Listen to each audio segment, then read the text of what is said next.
Trending with the Tribune presents Howard Jones for State Senate District 19. Thank you for tuning into Trending with the Tribune. I'm your host, Kaliss Stephens, and today I have with me Pastor Howard Jones. How are you doing today, Howard? I'm excellent. How are you? Good, good. I know that you are a very well-known person in Nashville. You're assistant principal at John F. Kennedy, and you pastor at Fairfield Baptist Church, and you're also running for Senate, so I know you're a very important official in Nashville. But today we're going to talk about abuses in society. We're going to talk about how it relates to sexual, economic, and educational and housing. And my first question that I want to ask you is, what do you think about abuse in society today? I think it's very prevalent, perhaps more hidden than as disclosed in the news, and many public figures have been uncovered. However, I think abuse is probably running pretty rampant in the community, in this particular culture, and I think we need to have some means and avenues to help those who are being abused. So we had a town hall meeting about a week ago, very informative in the community, attended very well at the Northwest YMCA, and we discovered there are a lot of people that need help, not just the sexual abuse, and we had representatives from the Sexual Abuse Center, but in terms of our families, in terms of the community, and those that are in power have indeed taken that power to a level of really abuse and degradation. So it's very rampant. I think we need to begin to cover those who have been indeed abused in the city.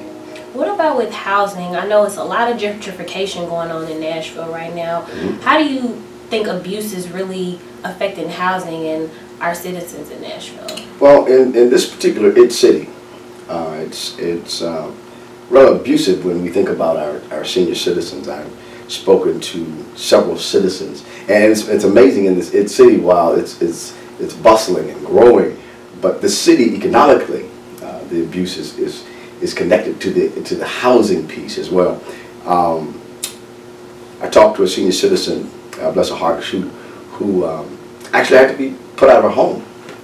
She had been renting for quite some time, but because it's an city, taxes are going up, and the landlord, and some of them are just actually moving people out because they can get a better rate for the rent, or they're selling the property. So it's rather rampant. There are even families. I was at a meeting yesterday concerning a family that had to leave Davidson County. Beautiful family had 4 children, a husband and wife, but because their landlord moved them out because they were increasing the rent or selling their property, they had to leave the county. They have to drive back into the county for their employment, back into the city. But that's a major abuse piece. When looking at 12th Avenue South, for instance, when I was a young man, there were many African American businesses up and down 12th Avenue South. I hope you're familiar with 12th Avenue South. Now there's only one African American business on 12th Avenue South, and it's for sale, and it's a funeral home, Atkins Funeral Home. So when looking at those types of abuses, it's quite prevalent. And I think we need to begin to really uncover it and see what's happening, because we can do better if we do it strategically and with a plan. And without a plan, without proper leadership, then we have the masses of the people that are not as wealthy, that are residents here in the city, in this wonderful city, that are going to be displaced. And that is abuse. Now I know we're all looking to people like you to find a solution to the problem, but what do you suggest we do, like, to prevent them from basically kicking us out of our neighborhoods? Well, we've got to become knowed up. I think education has abused us because civic education has been taken out of the schools. So we've forgotten the idea that it's we the people. The government is not against us. We are part of the government. You contribute to the government when you go shopping. You pay taxes on everything you purchase, and that fuels the state government that you're a part of. But when we are aloof from that government system, and we think it's them and we're not a part of it, when we're not a part of neighborhood associations, and really making sure that those that are in leadership work for us instead of, you know, counting down to them. Because those who are in leadership, they work for us. We need to make sure. And I, as state senator, when elected, I want to be held accountable by the people. I work for the people. And I want to keep pressing it so we the people be. So I would suggest that we get everybody in the home, everybody in our household, all our family and friends involved, even those that are convicted felons. They may not be able to vote, but they can bring someone to the polls, get someone to the polls to change the law so that they can indeed be repatriated to the state. Right. And also, I know some of our people were kind of upset about what was done with General Hospital. Like, do you feel like General Hospital is being under some sort of abuse? Well, I think, again, the inner city and those that are here without leadership, and when you as you express these particular questions, it's an abuse of the people. We're being abused because of a lack of leadership. And as we enter into this new year, we need to have a new vision and new leadership. That's why I'm running for state senate. But yes, General Hospital is amazing when looking at the need of the city. I understand that there's a need for 200 beds, 200 mental hospital beds. And you have a hospital here in North Nashville that's vacant, in essence, where there's an average of 40 beds being used per day. That's an atrocity.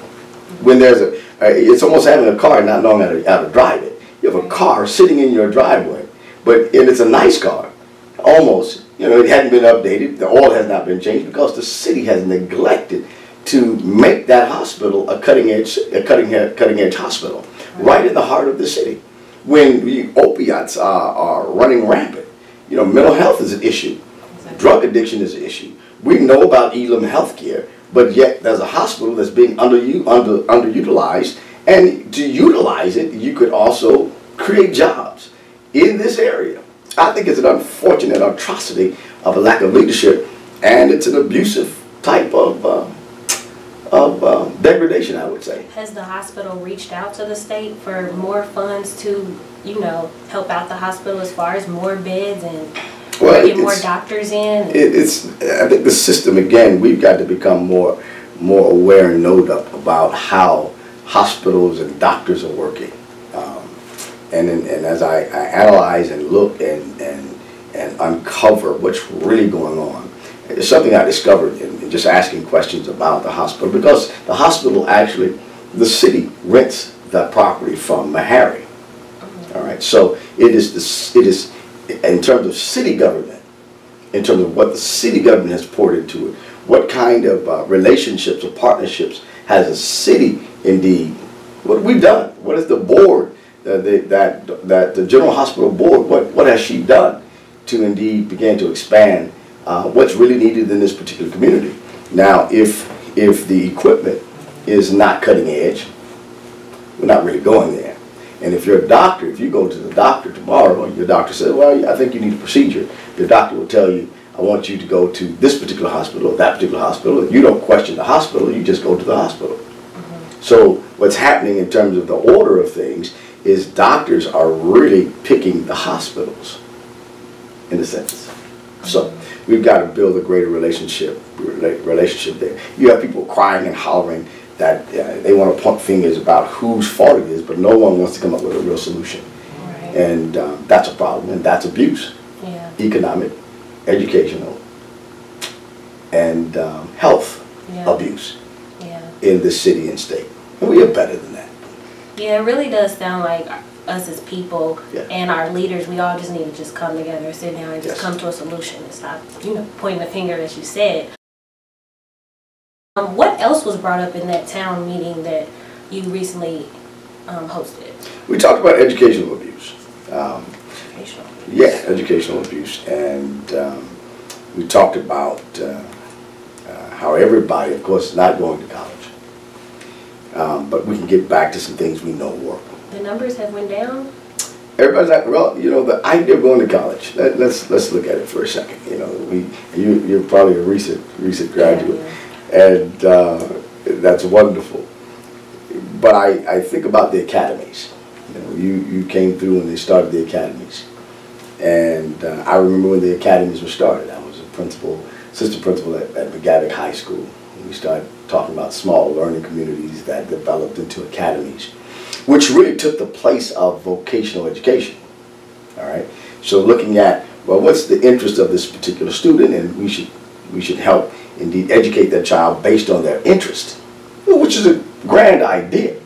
But when looking at Pearl Cohn, for instance, last year, I think 11 students took a certification for those academies. Only 3 actually were certified. That's an atrocity, and that is abuse. And when that's not talked about, and when that's not discussed, when we don't begin to look and say, hey, this is alarming, that's a problem. Yeah. If you can imagine just for a minute, just stopping and saying, let's reconfigure what we're doing in terms of these academies, go back and grab some of the things we understood about vocational education, and just think for a minute, back in the day when I was coming through, a student would come through and they could be certified mechanics, certified cosmetologists, okay? You could have certification and come out and really get a job. And if you can imagine now, if we just got cutting edge, and if a student came out and could do both electrical work, plumbing, and some other particular trade, and they were certified in those 3 areas, that person would probably come out in this city getting a starting apprentice job at over $50,000 a year. That would increase, because if you can imagine the companies that we have here, if they don't want to call somebody for the electrical service and then call somebody for the plumbing. Well, if you had somebody in-house that was certified, young person, that could do all of that maintenance because they've been certified to do all of those things, they would be paid well in this city. And that's going through college. That's going through coming out of high school on that level. High school. High school on that level. Oh. We can do that on high school on this level. What's abusive for our students today is that we want to send you to college. All right. If your GPA is under 3-point average, you won't get in. You're going to be kind of trouble. Right. And if you get in, be fine, but you're going to have to pay that tuition. To which you're going to get a loan. To which, when you come out of college, you're going to be in debt. You're going to be in slavery to $100,000 or close to $100,000 debt. Exactly. That's not fair. That's abusive. And then when it's gaining interest on that loan that you have, and they are charging you interest on that interest every year, how do you dig out of that bottom? Exactly. And you're looking for a job, and you can't find one that can pay that kind of bill. That's an atrocity. Yeah. That is abuse, and that's lack of leadership. And then they want you to have so much experience after college. Absolutely. And it's just like, well, I only have my college experience right now. How can I have the real world experience? You guys got to give me a chance. Absolutely. But yeah, this just sounds like a runaround, pretty much. It's abusive. It is. And that's abuse. We're talking about abuse. We need to see that and start saying, hey, what's the leadership offering? What's the vision? Because without a vision, the people perish. Exactly. All right. So when you have the leadership coming and you ask the leadership, well, where can you lead us? You know, what's your idea? What's your vision? And they ask you, well, what you want me to do? Well, let's collectively begin to come together and understand that. But they've got to have a vision for the city. You know, it's interesting, when I came up as a kid, I watched the likes of Avon Williams and leadership of that sort that fought for the people, but they had an absolute powerful vision. And things that are going on now that unearth me. It makes me shudder to think that even the mayor, and I love the mayor. The mayor's, you know, she's doing what she does. But under the likes of Avon Williams, a statement as she made on television saying we're just going to make it a clinic would have never been done. It would never have been done. Right. That leadership would have been consulted, and if the leadership was consulted and they didn't come up with a vision of the community, then we need to change the leadership, because our people are perishing because of a lack of vision and leadership. Right. And education. Right. Because the idea we're going to make Meharry a clinic. Well, what's Matthew Walker? It's a clinic. So you have 2 clinics with less than a mile from each other. Right. Something about that doesn't make sense. It doesn't. Yeah. Well, that brings me to ask you, why are you running for District 19 Senate? I'm running under the grace and the, I would say, the favor and the love of Senator Harper. I am running because I owe the city. I'm running because I believe I can make the difference. I'm running because I want to serve this community. I'm running because I believe my experience in serving in this city, in this community for 31 years as a probation officer at juvenile court, seeing that our kids needed more than what they were getting. I went into education and have served in education for over 20 some odd years. And I see some changes that need to take place. All right.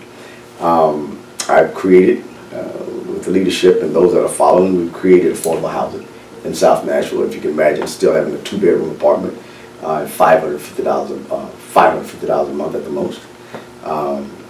We have taken a restaurant on Jefferson Street called Kingdom Cafe and Grill, used convicted felons, and made it a state-of-the-art place, and have created jobs for people in this community. I want to continue to do that. We can do that on a larger scale.